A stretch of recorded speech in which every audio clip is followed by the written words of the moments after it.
7.500 kilómetros cuadrados, lo que nosotros hemos denominado la Guayana Esequiba.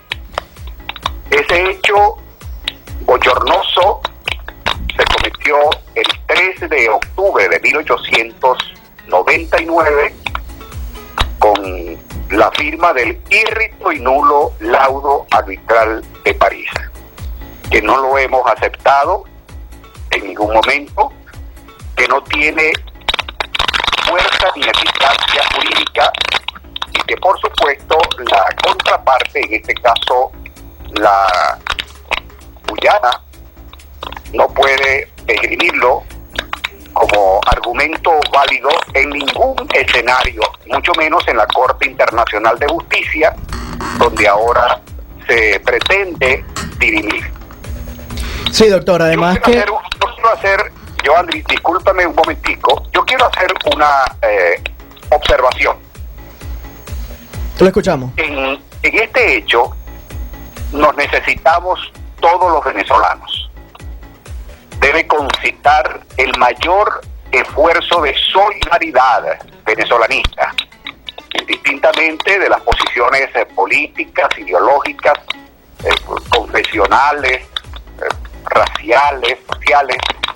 Aquí tenemos que manejarnos en un mismo idioma con un solo propósito y objetivo.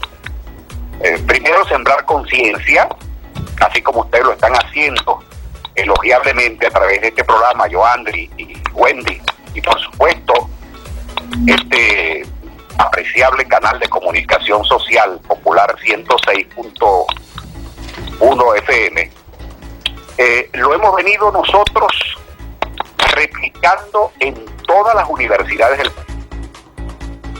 Hemos hecho saber que requerimos una voz consensuada y que por encima de las divergencias naturales que se puedan llegar a presentar circunstancialmente, hay que darle el valor de política de Estado a la controversia, a la contención que ahora está en ese alto tribunal del Haya. Así es. Dígame.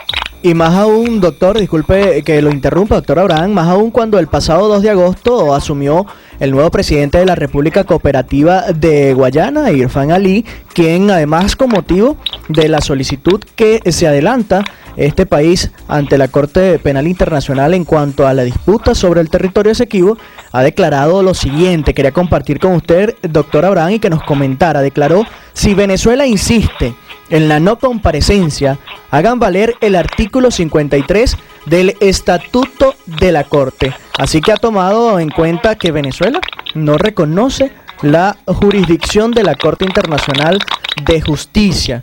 Doctor Abraham, explíquenos un poco en palabras llanas lo que significa esto. ¿Qué consecuencias podría tener para nuestra integridad territorial esta amenaza del jefe de Estado guayanés?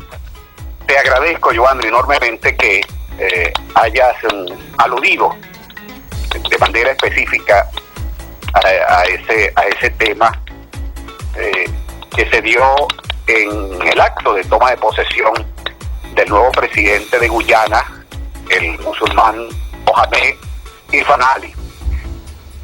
Porque muchas personas esequibistas, es decir, los defensores de la Guayana Esequiba, y uno que otro organismo que han adelantado a lo largo de muchos años, suficientes elementos para hacerlos valer en su oportunidad, pensaban, y ahora nosotros le decimos equivocadamente, que cuando asumiera este nuevo presidente, repito, Irfan Ali, las cosas iban a cambiar. Y exactamente no es así.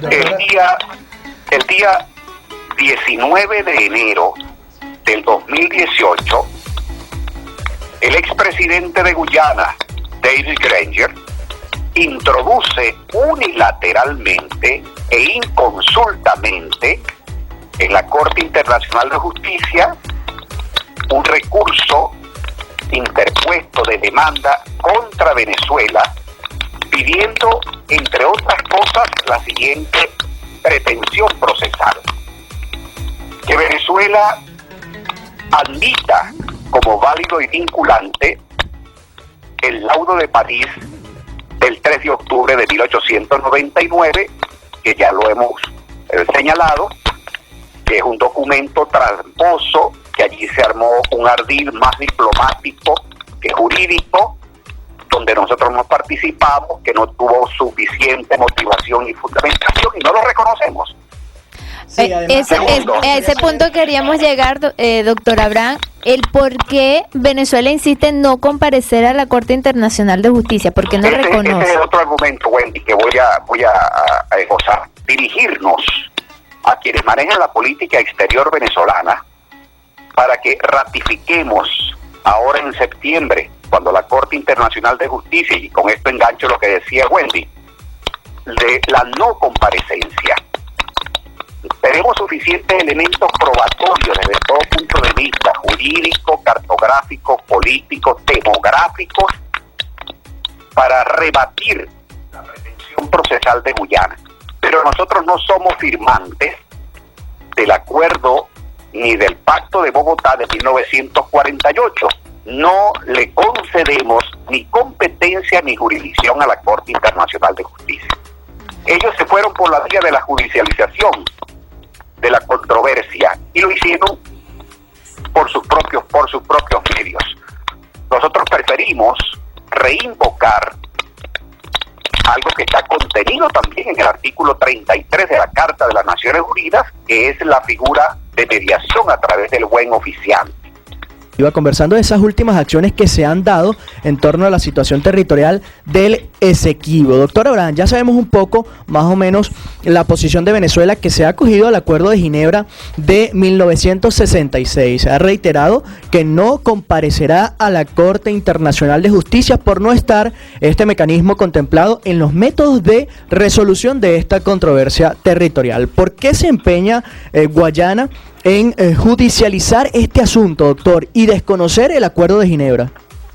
Porque ellos tienen demasiada presión económica por parte de la ExxonMobil y de aproximadamente 52 empresas transnacionales que están esquilmando, oigan bien esta palabra, nunca tan bien utilizada, están esquilmando la inmensidad de recursos que tenemos nosotros en la extensión territorial que estamos reclamando como buena y propia para Venezuela, que por cierto es una séptima parte de nuestra geografía que está allí, 159.500 kilómetros cuadrados.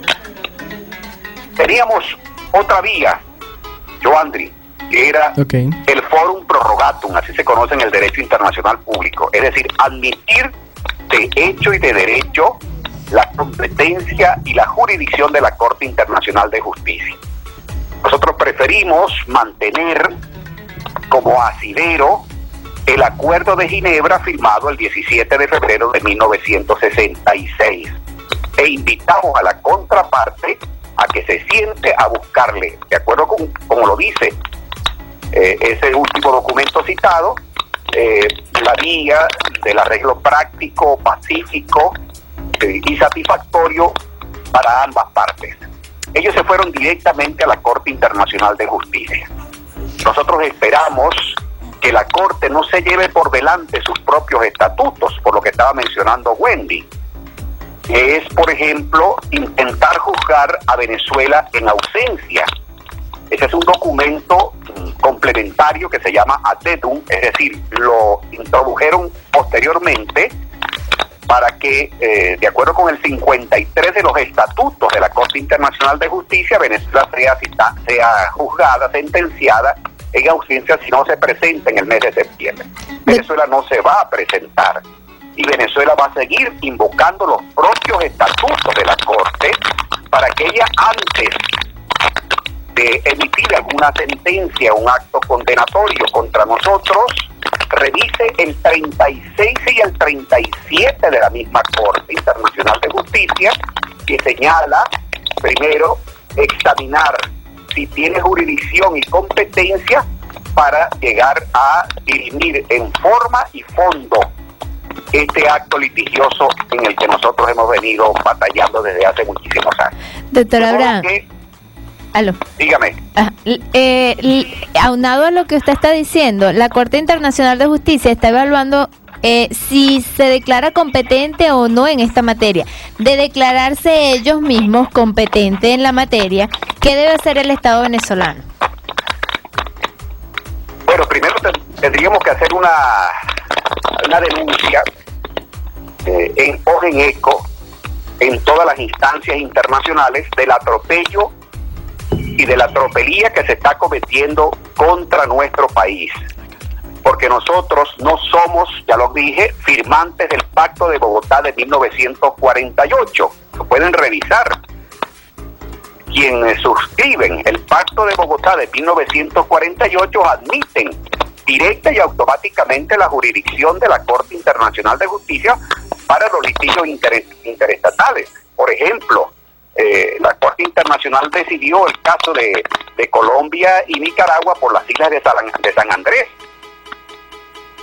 Y eso quedó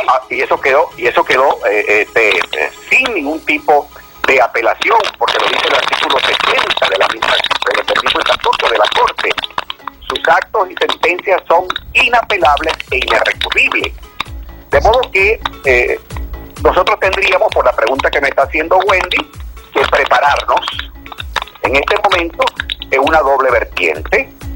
Esperemos entonces que en ellos prive la sensatez, la ponderación y el recato, y no se dejen llevar por presiones y prebendas dinerarias que están circulando allí para sentenciar en ausencia a Venezuela y concederle de una vez la Guayana Esequiba. Nosotros estamos esgrimiendo y decimos que no puede asumirlo la Corte Internacional de Justicia como res judicata, es decir, como cosa juzgada, que es lo que ellos pretenden, que no se dirima más el caso, porque ya eso se ventiló el 3 de octubre de 1899, con lo cual no estamos en desacuerdo. Sí, además... Ese laudo arbitral, disculpe, Joandri, ese laudo arbitral de París para nosotros no tiene efecto ni eficacia jurídica, y sobre esa materia no podemos seguir ventilando este asunto. Dígame. Nosotros tenemos de parte de ustedes, los venezolanos, lo digo así, de parte de ustedes, la Fundación Venezuela Esequiba, digamos, esa férrea batalla que tiene bastante tiempo y que puede llegar y encauzar todo esto, bueno, a esa gran noticia que sea este territorio, digamos, repatriado, por si la palabra cabe. Pero algunos, doctor Abraham, opinan que Venezuela ya ha perdido ese territorio y que es una disputa muy vieja. ¿Tiene Venezuela realmente posibilidades reales de... Joandri, no podemos, por una expresión que estoy escuchando allí con distorsión, no podemos utilizar una actitud plañidera, pesimista o de entreguismo frente al reclamo que estamos haciendo, que no tiene 2 días. Eso está desde 1899, más de 100 años. Y esa batalla la estamos dando, y esa pelea porque nos asisten, no es un capricho diplomático, no es un empecinamiento jurídico en el que estamos nosotros, no. Fíjate, por ejemplo, basta un solo documento que pongamos nosotros sobre la mesa para hacer saber a la contraparte que eso nos pertenece. Por ejemplo, el 8, ¿me están escuchando bien? Sí, perfectamente, con un ruido de fondo, pero sí estamos atentos a lo que nos está informando. Muy bien, el 8 de septiembre de 1777, repito, 8 de septiembre de 1777, por Real Cédula de Carlos III, se crea la Capitanía General de Venezuela. Es decir, las provincias de Maracaibo, Caracas, Nueva Andalucía, lo que es ahora Cumaná, Barcelona, Margarita y Trinidad, que era nuestra también. Con eso se constituyó la Capitanía General de Venezuela. Y por supuesto, con la provincia de Guayana, que incluía hasta la mitad del río Esequibo. ¿Y por qué se le dice Esequibo? Precisamente porque uno de los acompañantes En el 1498, en Taino, con Cristóbal Colón, recorrió de punta a punta ese río. Ese señor se llamaba Juan de Esquivel, por eso es que ese río se llama Esequibo. Y midió exactamente, dijo, de la margen izquierda del río Esequibo hacia acá es de Venezuela, margen derecha del río Esequibo hacia allá es de los Países Bajos, que después se lo entregaron al Imperio Inglés y los ingleses le dieron la independencia a Guyana el 26 de mayo de 1966, pero se fueron apoderando de esto desde 1814. De modo que estoy haciendo esta cita de tramos epocales para que entremos en conciencia de que no es una arbitrariedad nuestra, no es que estamos empecinados, no, es que tenemos suficientes argumentos. Y esos documentos, estoy citando, esos documentos, la cédula real de Carlos III y el reconocimiento que nos hizo España el 4 de mayo de 1845, 15 años después de la muerte del Libertador. Ese documento reposan en nuestra Academia de la Historia y en una copia en la Academia de la Lengua. De modo que tenemos suficientes elementos. Hasta este momento, Joandri y Wendy, y apreciada radio audiencia, hasta este momento, ni el Imperio Inglés ni Guyana han podido presentar un solo papel que le dé fuerza y consistencia sociohistórica donde los haga posesión. Ahí no hubo posesión, ahí lo que hubo una vulgar ocupación. Ellos siguieron ocupando ese territorio. Hay una diferencia conceptual estructural entre lo que es ocupación y lo que es posesión. Para que se dé una posesión, de acuerdo con el derecho internacional público, debe ser pública, pacífica, de buena fe e improtestada. Esa es la posesión. Eso no lo cumplieron. Ellos lo que hicieron fue una vulgarísima ocupación de ese territorio. Así es, y siendo, como yo te lo mencionaba, esto una cuestión que nos une a todos los venezolanos sin distinción, y si bien el Estado venezolano, quien tiene la responsabilidad de establecer las políticas y seguir para preservar nuestra integridad territorial, ¿qué podemos hacer los ciudadanos para apoyar esta causa nacional, doctor Abraham? Excelente observación, reflexión, Wendy, te felicito. Asumir a conciencia lo que hemos venido nosotros luchando en esta contención desde hace más de 100 años. Estar pendientes a la expectativa, cooperar, así como ustedes lo están haciendo a través de esta emisora popular 106.1 y en su programa. Yo el año pasado tuve la ocasión de visitar varias universidades y dicté las conferencias hasta donde pude. Este año apenas he hecho algunos programas de radio y algunas intervenciones vía online. Pero lo que tenemos es que sensibilizarnos, como lo dije al principio, indiferentemente donde estés ubicado en la parcela, donde creas que debas estar, pero aquí tenemos que actuar como política externa. Yo quiero retomar algo que quedó inconcluso al principio, Andri, por lo siguiente. David Granger, que fue el presidente de Guyana, perteneciente al partido CNP, Congreso Nacional Popular, y ahora Irfan Ali, que es el nuevo presidente del Partido Popular, bueno, del Progreso, FP. Allá ellos se pelearon por todo. ¿Me están escuchando bien? Sí, atentamente. Ellos se pelearon por todo en esta campaña, inclusive cuestionaron académicamente los títulos de doctor de Irfan Ali. Irfan Ali, que fue ministro de Desarrollos Habitacionales, es un civil, y David Granger, bueno, un brigadier militar, atorrante, sí, pero cuando fueron a entenderse por el asunto de la Guayana Esequiba, hablaron el mismo idioma. ¿Me estoy explicando? Sí. Así es.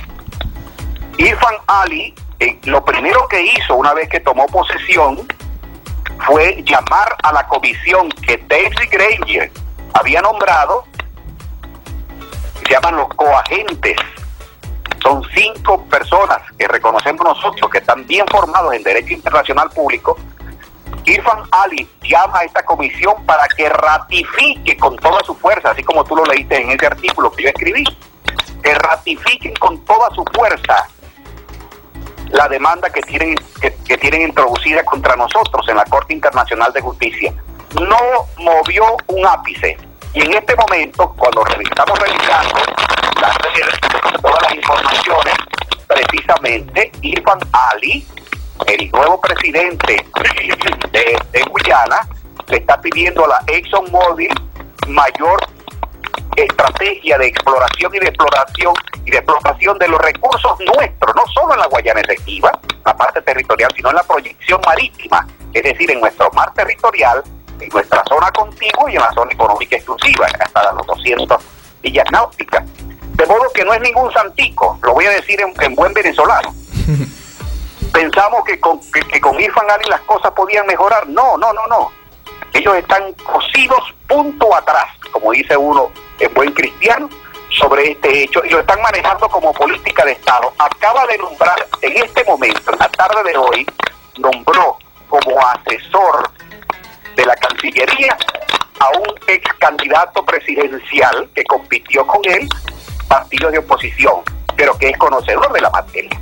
De tal manera que nosotros, por eso insisto, tenemos que tejernos solidariamente en este asunto que corresponde a la venezolanidad y nos reclama exactamente mayor asidero y prospección. Así es, bueno, bastante interesante, doctor Abraham, el tema, porque además nosotros por años, sobre todo mi generación, ha visto dentro del mapa de Venezuela esa zona en reclamación, y en estos momentos notamos con preocupación que ya no se dibuja esta zona de Venezuela, que además nos corresponde, como usted bien lo ha explicado, por ley territorial nos corresponde. Doctor Abraham, nos gustaría que nos explicara un poco y brevemente cómo es esa labor que está haciendo la Fundación Venezuela Esequiba y cómo pudiéramos sumarnos a todo este trabajo que ha venido haciendo, y bueno, su mensaje final a toda la audiencia de La Voz de la Pascua acá en el estado Guárico.